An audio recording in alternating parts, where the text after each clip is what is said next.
Welcome to Awakening You channel.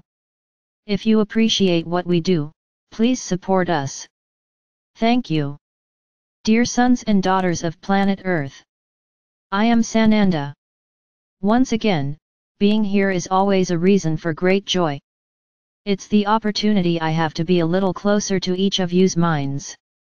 Today I want to bring up a somewhat complex subject, I would say, a controversial subject too I would say. Believing. What is believing? Many call it having faith, trusting. It is a way of understanding what it is to believe. Now it is very important that you do not translate belief into being or that, putting all your effort, all your desire, as if it were something magical that you believe in and that's it, it will happen. Then many may say, but that happens to a lot of people out there. Yes, but are you inside them to know what they did, as well as believe it? Do you follow their journey? Do you follow their feelings? No, you're just looking externally. Believing is focusing, correct. Believing is seeing it happen, correct. Believing is not bothering with the how, correct. All of this is correct, these are steps towards believing. And where does your part come in? Where does your part come into this whole story? I'll give you an example here. You have a seed, you plant that seed, the earth, the water, the sun makes that seed sprout and it may, over time, transform into a beautiful vegetable, a beautiful tree, it will depend on the seed planted. Then you will tell me, see, the tree grew by itself, I didn't do anything. And I answer you, really your only interference was to place the seed in the ground. But by the very nature of the seed, it has an evolutionary cycle, it has a life cycle, where it knows that being in the appropriate environment it needs to develop and it has all the help of nature to reach the end of its process. So don't compare your desires, your beliefs, with the seed. The seed is alive, it contains life within itself. The cells of a seed, no matter how dead they appear, are in full evolution and if placed in the correct environment, they germinate and sprout. Don't compare your desires to a seed. So come on, you really want to have something and you just put an idea somewhere but forget about it. One day you planted this idea, but what did you do with it? Nothing, you didn't focus, you didn't see it happening, you didn't believe it could germinate and sprout, because it has no life, it's just a desire. A desire is something that is in your mind, not in the earth, not in the air, not in the water, the desire is in your mind.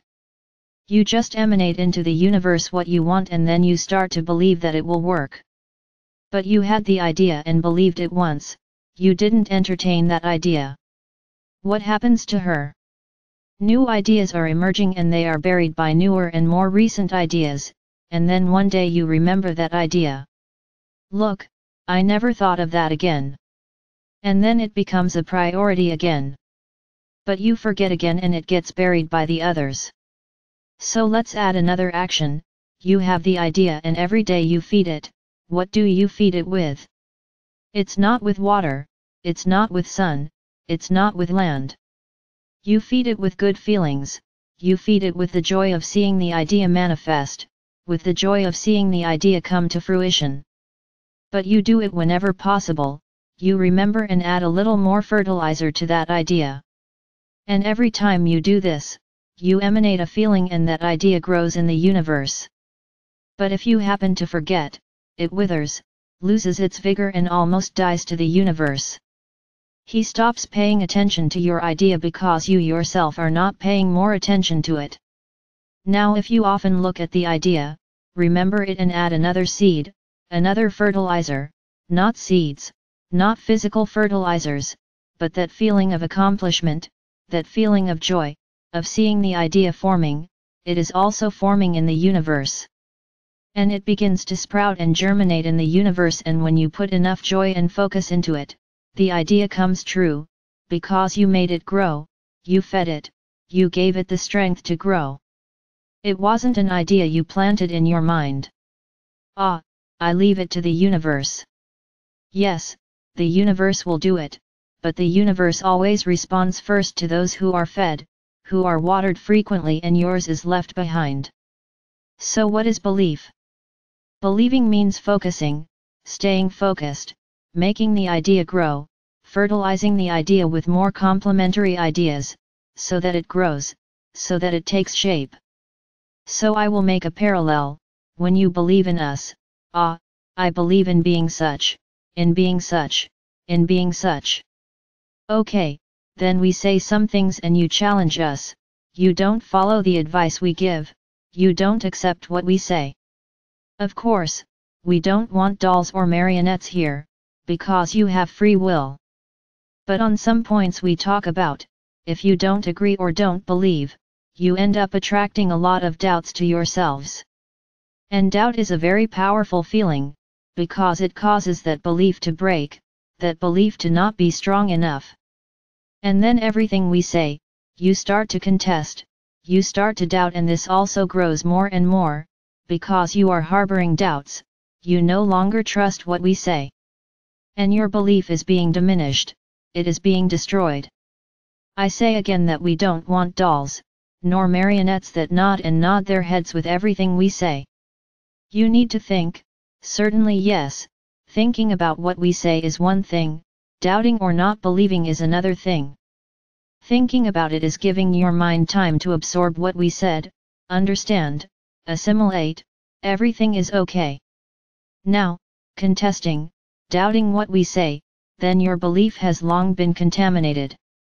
So, closing this very complex subject that I put here, in such a simple way, but it is not that simple, I would just say the following: believing is focusing, it is thinking about it. And when a doubt appears, don't let it grow, seek understanding, seek the truth, so that belief becomes increasingly solidified. Because if you let doubt grow, this belief will wane, and there will come a point where everything we say you will contest, you will no longer believe in anything. And it will be very difficult for you to see the truth, because you let yourself be carried away by what is out there involving you and bringing you doubts. When you don't understand something we say, ask us to show it in a simple way and for you to be able to understand the truth of it, and we will be happy to show you. And we always show, don't be in doubt, those who doubt don't believe, and those who believe don't doubt. Where are you in your journey in relation to us, to all of us? You believe in everything we say, you believe with your eyes closed, without even understanding what it is. That's not good either, because then you're being a puppet. It's believing that you understand what we're saying, and if you don't understand, ask us to explain. This is believing, trusting, focusing, having faith.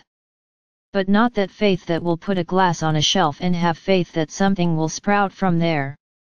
You must already be very evolved for this to happen, your minds are not yet capable of this. So have faith in tangible things, in something that you can participate in creating. Then yes, believing will be perfect and the universe will do its part, helping to make it happen on your path.